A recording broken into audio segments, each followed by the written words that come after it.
अस्सलाम वालेकुम स्टूडेंट्स। आज का जो यूनिट है वो हम introduction to seismic design codes के बारे में कुछ जानेंगे।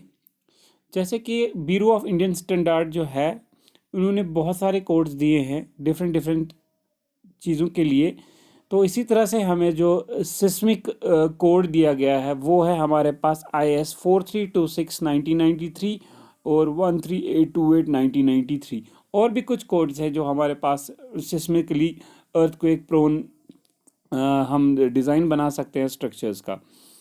तो आपको पहले ही पता है कि जो भी हमने जो ट्रेडिशनल बिल्डिंग्स बनाई थी तो उसमें देखा गया था कि आपने कि वो भाई अर्थक्वेक प्रोन तो है नहीं, उनमें अर्थक्वेक के खतरा बहुत ज़्यादा है। तो उस चीज़ को कैसे हम इम्प्रूव करें तो वो हम इस कोड से देखेंगे कि हमें किस तरह से कैसे चीज़ें बनानी चाहिए, किस तरह से कैसा मटेरियल यूज़ करना चाहिए। तो वही चीज़ है कि कभी कभार क्या होता है कि जो हमने पहली पुरानी बिल्डिंग्स जो बनाई हुई है हमारी, तो वो सिस्मिक रेजिस्टेंस तो नहीं रखते हैं। तो क्योंकि उनमें देखा गया था कि जो अर्थक्वेक आए हैं तो उनकी वजह से उनमें क्या हो गया था, डिस्ट्रक्शन हो गई थी। तो इसीलिए क्या करते हैं, तो सिस्मिक रेजिस्टेंस बनाने के लिए हम जो है हम ये जो कोड्स हैं इनके लिए हम वही अप्लाई करते हैं। तो इसी तरह से हम क्या देखेंगे इस वाले यूनिट में जो है, सबसे पहले हम देखेंगे कि भाई हमारे जो कोड्स हैं उन्होंने क्या क्या प्रोविजंस दिए हैं हमारी बिल्डिंग्स को किस तरह से कैसा होना चाहिए, अर्थक्वेक बिल्डिंग रेजिस्टेंस कैसी होनी चाहिए। तो हम वही चीज़ इसमें देखेंगे। और कुछ ऐसी बिल्डिंग्स होती हैं जो ऑलरेडी वहाँ पे कंस्ट्रक्टेड है तो उसके लिए रेट्रोफिटिंग एक टर्म है जो मैंने पिछले लेक्चर में भी कहा था कि जो हम एक्स्ट्रा स्ट्रेंथ देते हैं उस बिल्डिंग को, ठीक है, ताकि वो बिल्डिंग जो है फिर से स्टिफ वहाँ पे खड़ी हो जाए। तो अब हम आगे जाके देखेंगे जो हमारा ये चैप्टर है वो किस पे फोकस करता है। बेसिकली जो जनरल प्रिंसिपल्स जो है हमें क्या करना है, प्रिंसिपल्स फॉलो करने हैं कंस्ट्रक्टिंग अर्थक्वेक रेजिस्टेंट बिल्डिंग्स के लिए। नेक्स्ट हमारा है अर्थक्वेक रेजिस्टेंस कंस्ट्रक्शन। तो एक अर्थक्वेक रेजिस्टेंस कंस्ट्रक्शन में क्या क्या चीज़ें होनी चाहिए तब जाके वो एक अर्थक्वेक रेजिस्टेंस बिल्डिंग कहलाई जाएगी। सबसे पहले देखा गया है तो वो एक गुड स्ट्रक्चरल कॉन्फ़िगरेशन होना चाहिए। ठीक है, number one is good structural configuration. तो गुड स्ट्रक्चरल कॉन्फ़िगरेशन क्या है, क्या मतलब है इस चीज़ का। जो हमारी बिल्डिंग है ना, तो उसमें क्या है, साइज जो होता है, साइज़ हमारा उसमें या शेप होती है वो कैसी भी हो, पर बिल्डिंग में सबसे पहले क्या होना चाहिए जी, जो भी फोर्सेस आ रहे हैं, एक तो अपने फोर्सेस खुद के, उसके डेड लोड लाइव लोड तो होते ही हैं, और उसके बाद जो सिस्मिकली फोर्सेस आते हैं वो डेवलप हो जाते हैं, फिर इनर्शिया फोर्सेस वहाँ पे हमारी बिल्डिंग में आ जाते हैं। और वो इनर्शिया फोर्सेस जो है वो धीरे धीरे ट्रांसफ़र कहाँ हो रहे हैं, धीरे धीरे ट्रांसफ़र हो रहे हैं फाउंडेशन में, और फाउंडेशन से हमारे सॉइल में जहाँ पे उसकी बियरिंग कैपेसिटी है। तो क्या है इस चीज़ में कि ये एक इम्पॉर्टेंट प्रॉपर्टी है। अगर हमें गुड स्ट्रक्चरल कॉन्फ़िगरेशन होनी चाहिए तो इम्पॉर्टेंट प्रॉपर्टी है कि हमारी जो बिल्डिंग है वो इंटीग्रल एक्शन का काम करे। इंटीग्रल एक्शन क्या मतलब है कि एक यूनिट, एक सही यूनिट, न कि हमारा अगर फोर्स पड़ रहा है हमारे बिल्डिंग पे, फ्लोर का आएगा कहीं पे और वॉल्स का जाएगा कहीं पे, ऐसा नहीं है कि ये ओवरऑल सारा ही आना चाहिए फाउंडेशन पे। अगर ये इंडिविजुअल चला गया, इंटीग्रल एक्शन ना हुआ, तो हमारी बिल्डिंग फेल हो सकती है। ठीक है, अदरवाइज क्या है कि ये जो हमारी बिल्डिंग है ये रेजिस्ट कर सकती है अर्थक्वेक फोर्सेस बेटर और सेफर वे में। तो ये था हमारा गुड स्ट्रक्चरल कॉन्फ़िगरेशन। तो दूसरा है लेटरल स्ट्रेंथ। तो हमारी बिल्डिंग जो है वो ऑब्वियस बात है कि वो लेटरली भी स्ट्रेंथ होनी चाहिए, उसमें लेटरल फोर्सेस जो आते हैं, तो लेटरल फोर्सेस जो है वो ही सिस्मिक फोर्सेस आ रहे हैं। ठीक है, लेटरली आ रहे हैं, कभी कभार विंड आ रही है, विंड की वजह से भी हमारे फोर्सेस आ रहे हैं। तो हमारी, तो इसी तरह से क्या बेसिक क्या चीज़ है कि जो भी उस पर इनर्शिया फोर्सेस बन रहे हैं बिल्डिंग्स पे, उस टाइम पे लेटरली आए या कहीं से भी आए, तो बेसिक चीज़ है कि उसको भी जो है वो रेजिस्टेंस होनी चाहिए उस बिल्डिंग में, ताकि वो जो फोर्सेस है वो कहाँ चले जाए, वो लोड सीधे चला जाए, ट्रांसमिट हो जाए हमारे सॉइल तक। तो ये था हमारा लेटरल स्ट्रेंथ। इसी तरह से अब डक्टिलिटी है हमारा। डक्टिलिटी क्या है? ये जो है प्रॉपर्टी किसकी है? एक मटेरियल की प्रॉपर्टी है कि कौन सा मटेरियल हमारा कितना जाके इलोंगेट होता है टूटने से पहले। ठीक है, कोई भी चीज़ होती है तो वो टूट जाती है, तो अगर उससे पहले चीज़ है वो टूटने पे उस पे एक पॉइंट आता है, इलोंगेशन पॉइंट है वहाँ पे, वहाँ तक वो सब्र कर पाता है टूटने से पहले, उसके बाद वो ब्रेक हो जाता है। तो यही चीज़ है कि जो भी हमने बिल्डिंग बनाई है उसमें ऐसा मटेरियल हो कि जो डक्टिलिटी भी उसमें अच्छी खासी है, मतलब इलोंगेशन अच्छी खासी हो टूटने से पहले। जैसे कि हमारी मैसनरी बिल्डिंग्स जो होती है मोस्टली किसकी बनी होती है? कंक्रीट की होगी, ब्रिक्स की होगी, सीमेंट सैंड तो होगा ही, तो और हमारे पास स्टील होता है। जो मैसनरी है वो तो ऑब्वियसली ब्रिटल ही होता है।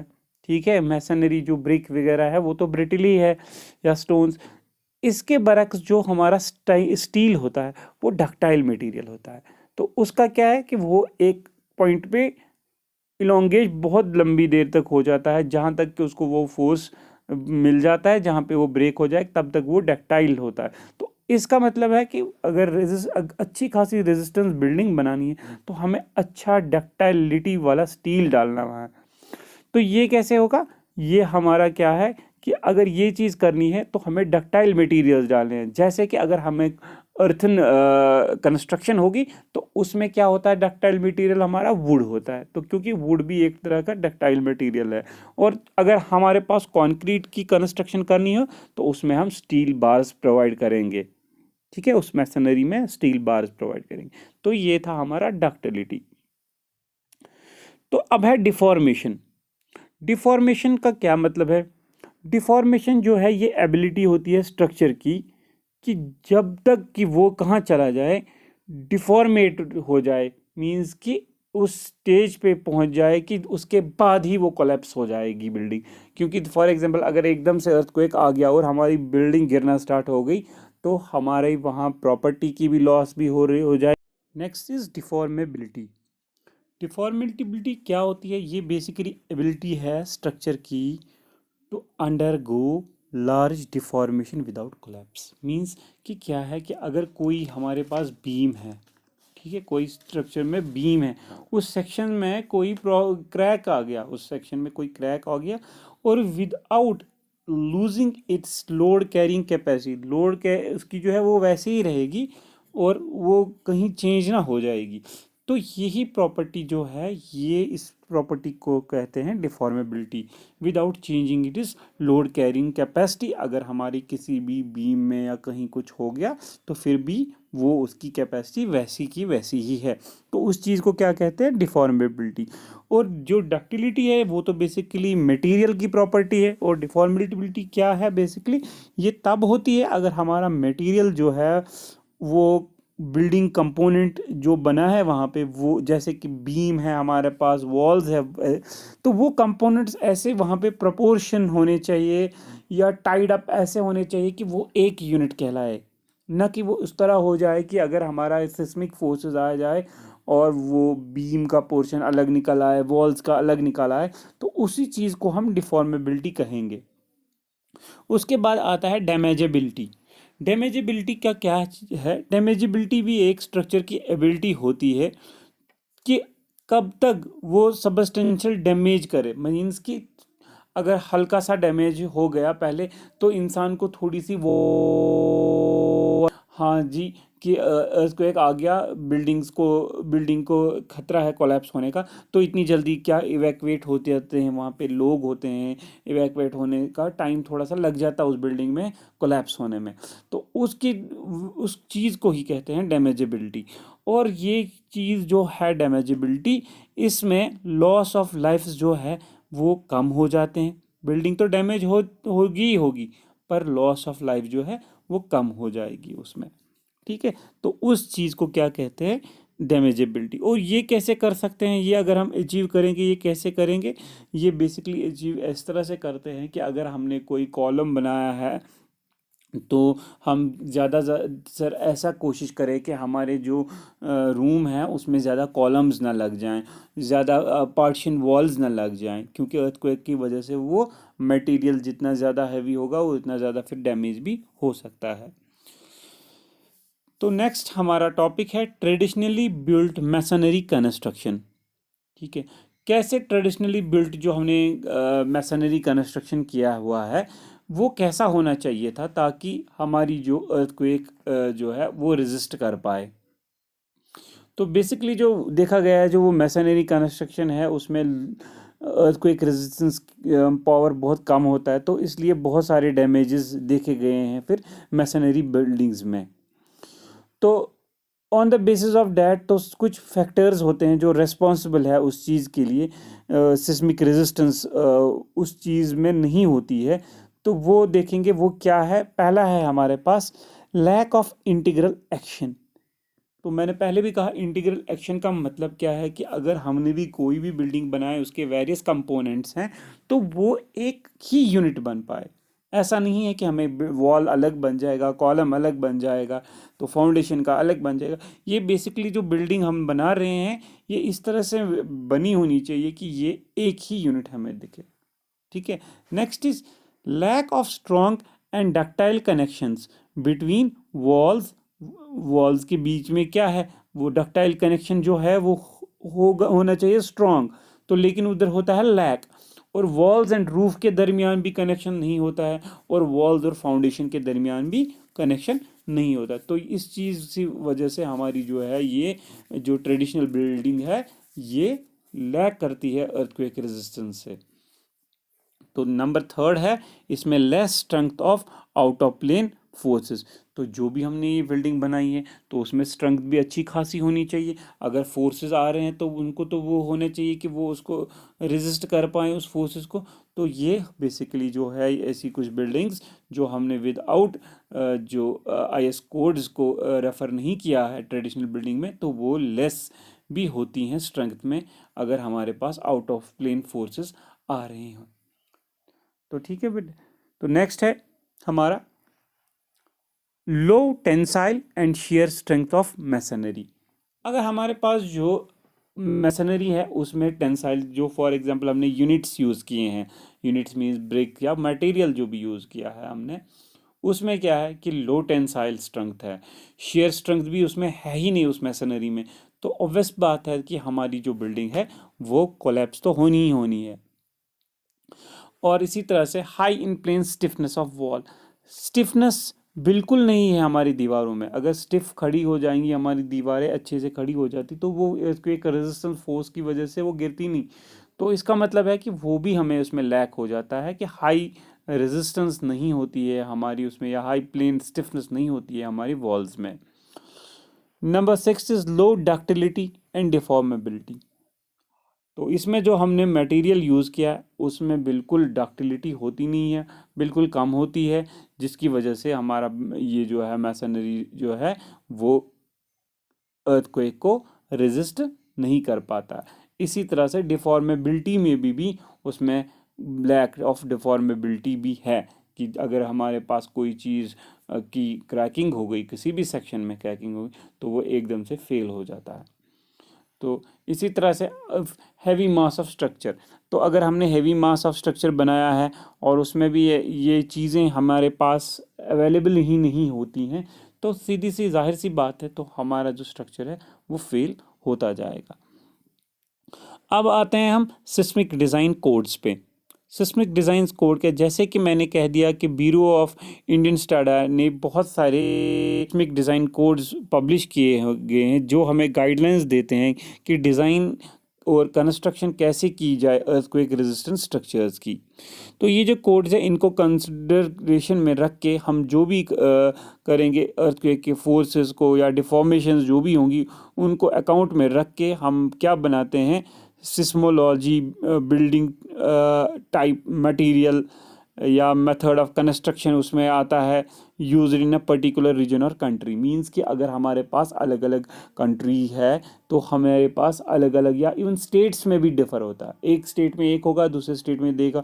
अगर हम अपने ही इंडिया का जोन देखेंगे तो जो हमने देखा भी है तो उसमें क्या है कि अर्थक्वेक जोन्स को डिफ्रेंशिएट किया गया है अलग अलग, जैसे zone second, zone third, zone four, zone five. तो ऑब्वियस बात है उनमें वैसे सिस्मिक प्रोविजंस हमें इंट्रोड्यूस करने हैं। तो इस तरह से जो पहला जो पब्लिकेशन की गई थी सिस्मिक कोड की वो 1962 में थी एज IS 1893। तो इसी तरह से फिर ब्यूरो ऑफ इंडियन स्टैंडर्ड ने बहुत सारे कोड्स जो है सिस्मिक कोड्स पब्लिश किए गए हैं, जैसे कि IS 1893 part 1 Indian standard earthquake resistant design of structure. इसी तरह IS 4326 1999 इसमें भी है earthquake resistant design and construction of building. IS 13827 99 Indian standard guidelines of improving earthquake resistance end of earthing buildings. तो अब ये सारे जो कोड्स हैं ये बेसिकली क्या करते हैं, ये तो एक तो हमारे कोड्स क्या करते हैं स्ट्रक्चर को हमें डैमेज बहुत कम करने की कोशिश करते हैं ताकि अर्थक्वेक का जो भी मैग्नीट्यूड है वो उस पर ज़्यादा इफेक्ट ना करे।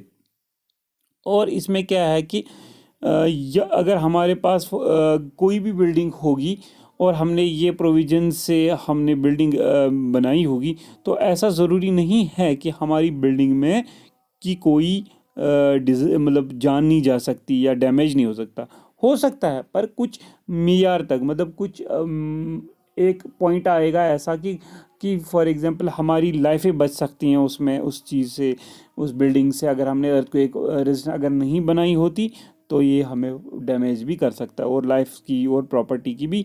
और कुछ कोड हमारे पास ऐसे कोड्स हैं, टेक्निक्स होती हैं जो हेल्प करते हैं इंजीनियर्स को किस में, प्लान करने में, डिज़ाइन करने में या डिटेलिंग में। ठीक है, तो हमें जो इसमें अभी कोड पढ़ने जा रहे हैं तो हम ये वाला कोड पढ़ने जा रहे हैं IS 4326 1993। तो ये वाला कोड हम पढ़ और हमारे सिलेबस में भी ये कोड है। तो नेक्स्ट हम देखेंगे इंट्रोडक्शन इसी का है IS 4326 1996। इसमें क्या है कि जो जनरल प्रिंसिपल्स है ना अर्थक्वेक रेजिस्टेंट बिल्डिंग्स के, तो वो इस कोड में डील किए गए हैं कि ताकि हम किस तरह का मटेरियल यूज़ करें, कैसे फीचर्स होने चाहिए, डिज़ाइन कैसा होना चाहिए और कंस्ट्रक्शन के कितने टाइप्स होने चाहिए या बिल्डिंग्स किस किस तरह की होनी चाहिए। तो वो कुछ सारे जो भी इन्होंने दिए गए हैं गाइडलाइंस वो सारी इसी में हैं। तो सबसे पहले देखेंगे कि हमें जनरल प्रिंसिपल्स क्या हैं इसमें अर्थक्वेक रेजिस्टेंस बिल्डिंग बनाने के लिए कौन कौन से प्रिंसिपल्स हैं जो कि हमारे इस IS कोड में दिए गए हैं। तो सबसे पहले जो है अर्थक्वेक रेजिस्टेंस बिल्डिंग में, तो उनमें अगर हमें गुड बिल्डिंग कंस्ट्रक्शन की प्रैक्टिस रखनी है तो उनमें क्या होना चाहिए, सबसे पहले ये लाइटनेस होनी चाहिए। लाइटनेस मीन्स क्या है कि हमारा जो स्ट्रक्चर है वो क्या होना चाहिए, हेवियर नहीं होना चाहिए, वो लाइट होना चाहिए। तो वरना अगर ज़्यादा हैवियर होगा तो ज़्यादा ऑब्वियसली बात है कि ज़्यादा डैमेज हो सकता है।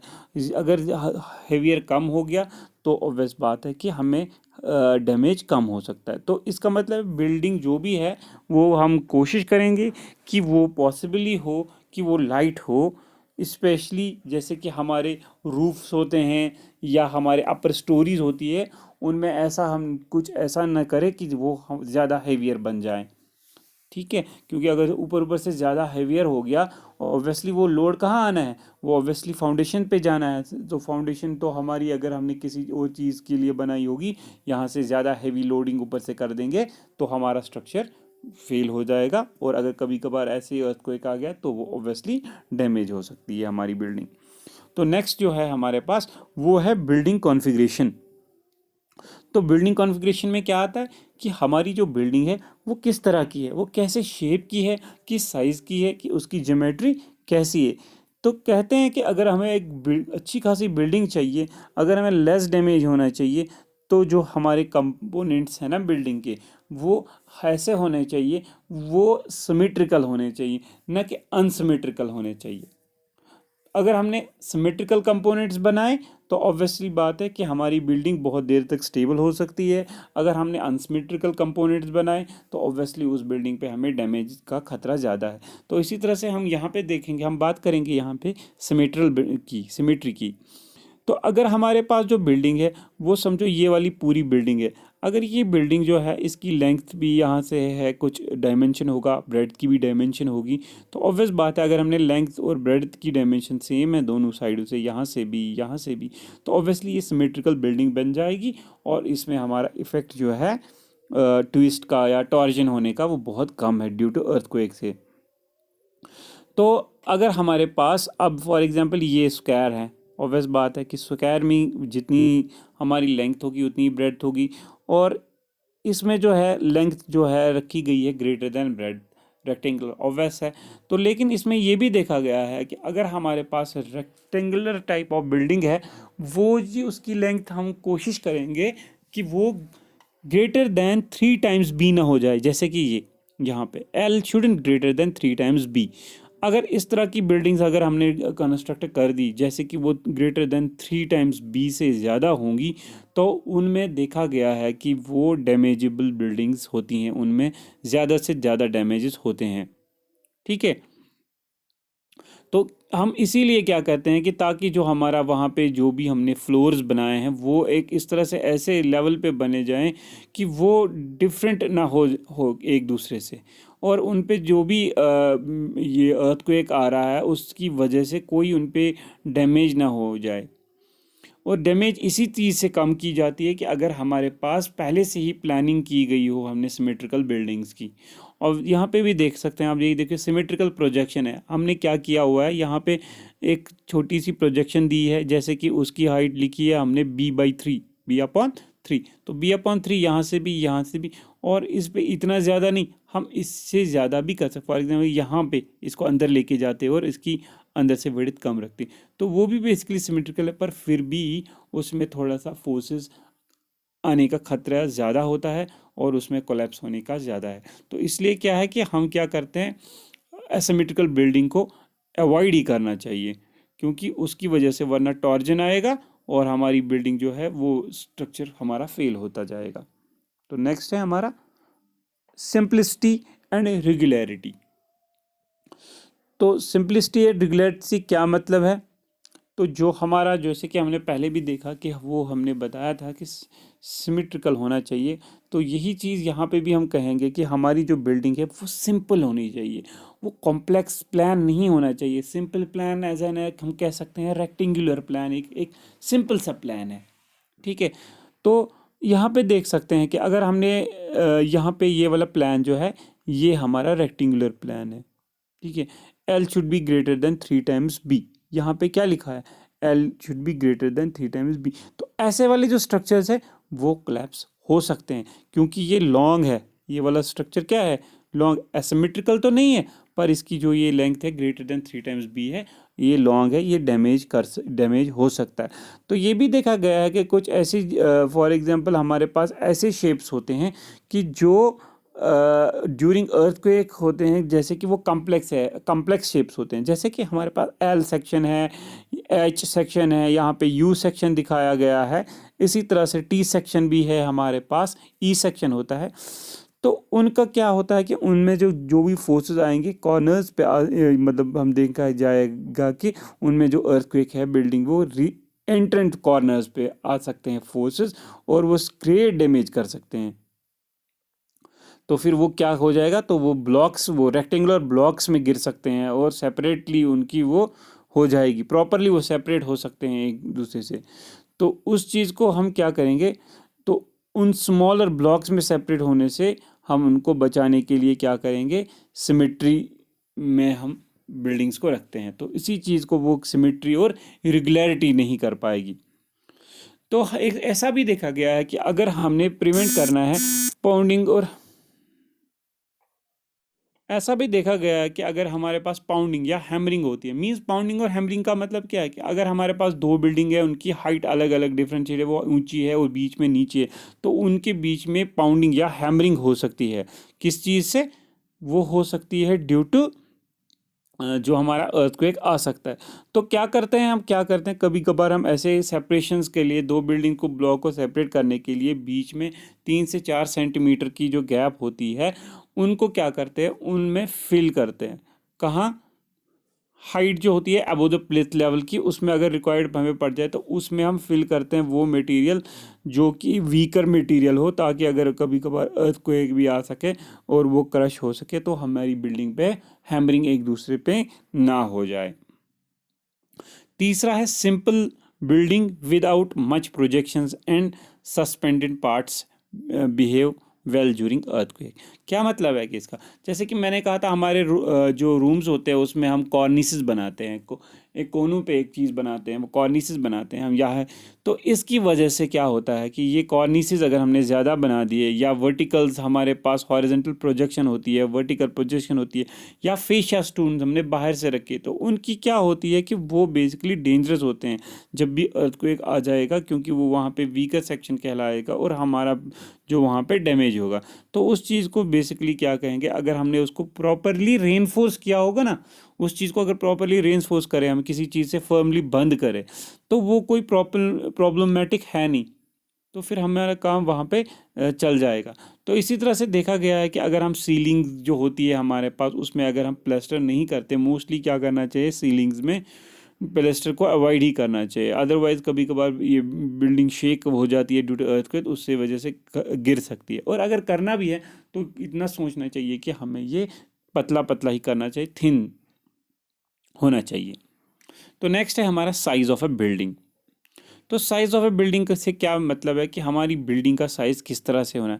अगर हमारे पास बड़ी बड़ी बिल्डिंग में क्या होता है, हॉरिजॉन्टल मूव्स होते हैं, कब हो जाएंगे, साइज ऑफ अ बिल्डिंग। तो क्या देखेंगे साइज ऑफ बिल्डिंग में क्या है कि अगर हमारे पास बड़ी बड़ी टॉल बिल्डिंग्स होती है, उनमें क्या होता है कि हॉरिजॉन्टल मूवमेंट हो जाएगी फ्लोर्स की, कब, जब कि हमारा अर्थक्वेक वहाँ पे आ जाएगा, वो शेक करना स्टार्ट हो जाएगा लार्ज एक्सटेंट तक।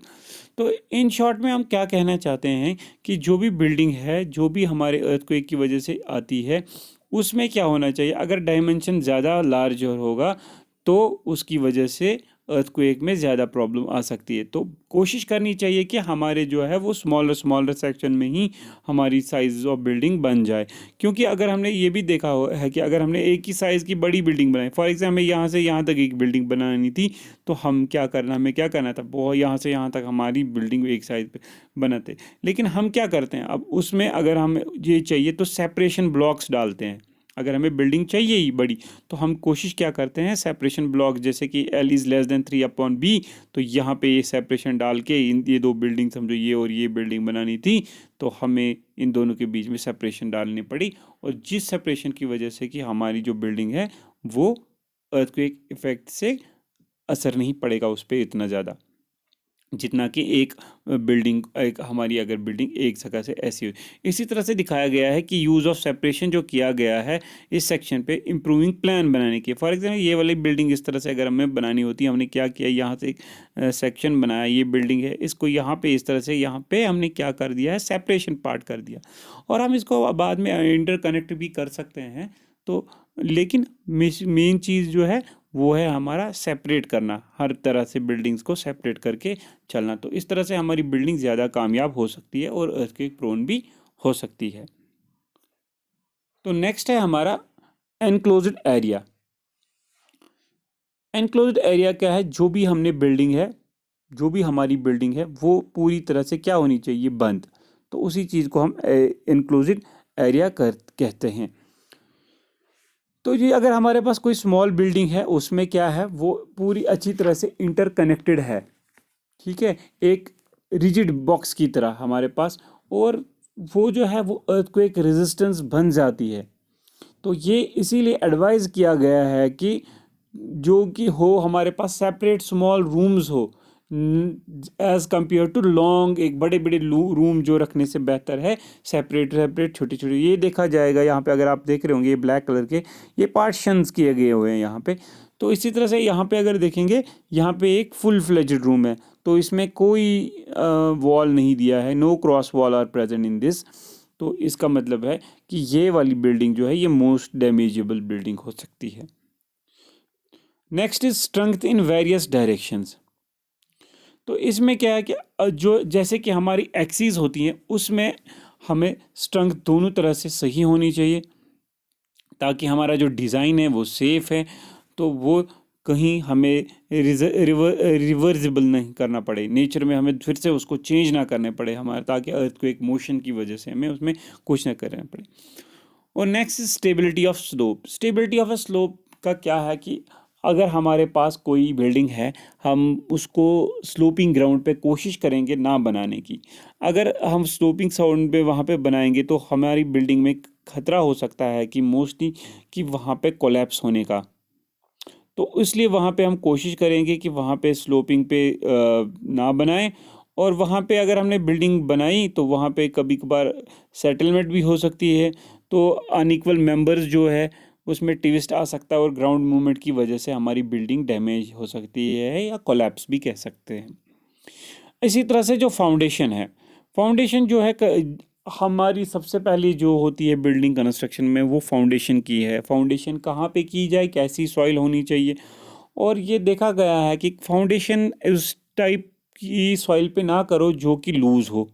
तो सबसे पहले देखा जाता है कि लूज़ सॉइल तो नहीं है, क्या सॉइल कॉम्पैक्टेड है, ये अच्छी खासी कहीं अनइक्वल सेटलमेंट और बिल्डिंग तो नहीं हो जाएगी जिसकी वजह से हमें डैमेज फिर बाद में होने का खतरा है, क्या सॉइल जो है वो कॉम्पैक्टेड है प्रॉपरली।